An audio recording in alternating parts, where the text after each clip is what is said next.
Po teismų maratono pajudėjo Klaipėdos keleivių ir krovinių terminalo statyba. Nors darbai vėluoja, tikimasi, kad terminalas uoste atsiras po 3 metų. Specialistų teigimu, tuomet Klaipėdos uostas bus pajėgus priimti pustrečio karto daugiau keleivių ir automobilių. Apleista ir daugiau nei 20 metų nejudinta ir netvarkyta Klaipėdos uosto teritorija jau netrukus neatpažįstamai pasikeis.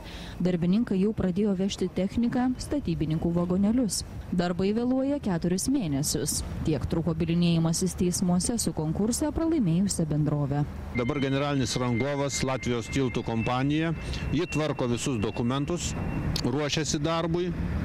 Atsivežė jau savo visas namelius, atsivežė jau tam tikrą techniką ir artimiausių laikų prasidės darbai.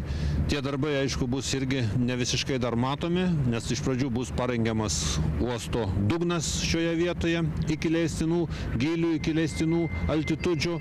Po to bus pradėta vežti smėlį, žvyrę, bus tankinamas kranto sutvirtinimo prieigos ir po to tik tai jau bus pradėti kalti vamzdžiai, po to bus kalamas špuntas, tai viskas jau bus maždaug taip pavasarį ir kitą vasarą.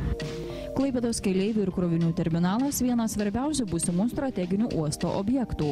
Jis per metus galės priimti apie pustrečio karto daugiau keleivių ir mašinų, negu šiuo metu Klaipėdos uoste sulaukiama per metus.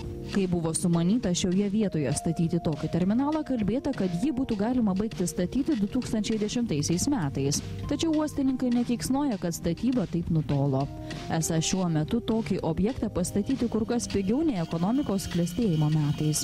Skaičiuojama, kad vien per viešuosius pirkimus sutaupyta 10 milijonų litų.